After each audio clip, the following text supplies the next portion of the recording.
অর্ঘর জন্য অনেক অনেক ভালোবাসা, অনেক শুভেচ্ছা। আমি জানি না বইটা কখন লিখলো, আমাকে পরশুদিন ফোন করে বললো, দাদা আমি বইটা লিখেছি, আমি তোমাকে একবার দিতে চাই। যদি আগে বলতে বইটা লিখছি, আমি তাহলে ওকে আরো কিছু কন্ট্রিবিউট করতে পারতাম। যাই হোক, অর্ঘ বহুদিন ধরে জার্নালিজমের সঙ্গে যুক্ত, স্পোর্টস জার্নালিজমের সঙ্গে যুক্ত। বিভিন্ন জায়গায় ওর সাথে আমার দেখা হয়, খেলার মাঠে, বিভিন্ন দেশে।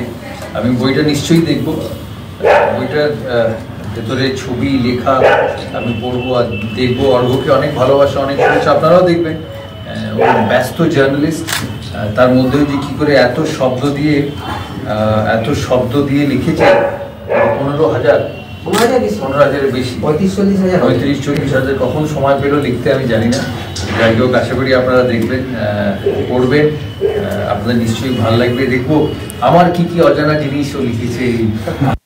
2001 থেকে দেখতে শুরু করেছি, এবং সবচেয়ে ভালো যেটা আমার জীবনের স্মরণীয় স্মৃতি, যেটা না হলে হয়তো আমার ক্যারিয়ার কোথায় যেত আমি জানি না, যেদিন দাদা অবসর নিয়েছিলেন অষ্টমীর রাতে টেস্ট ক্রিকেট খেলতে বেঙ্গালুরুতে।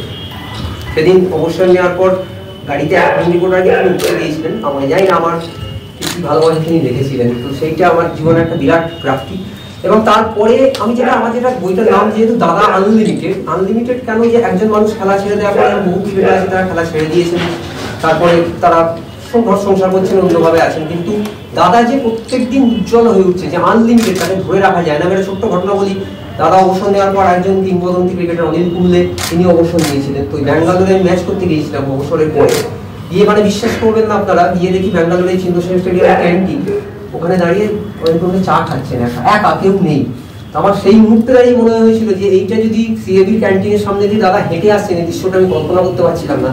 সঙ্গে সঙ্গে আমাদের 1000 লোক চলে আসে। সেদিন বাংলাদেশের 10,000 বাংলাদেশের খেলা ছিল, বাংলাদেশের খেলা 10,000 লোক সত্যি আমার চোখের সামনে ওই কর্পোরেট বক্সে বেরিয়ে আপনি হেঁটে যাচ্ছিলেন, তার সে পুলিশকে আসতে হলো সামলানোর জন্য।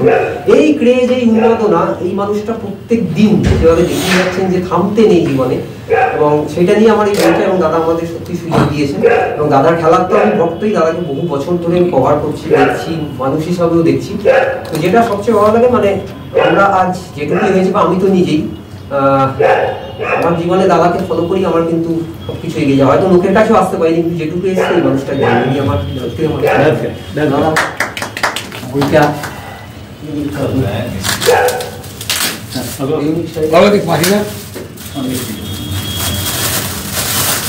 মানুষ ঠিক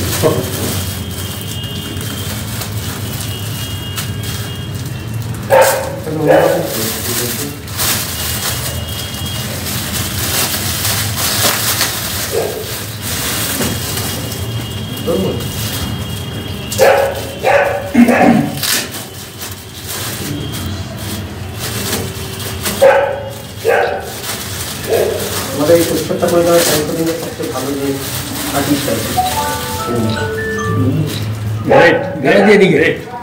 Great moment. Great moment. Jala ji,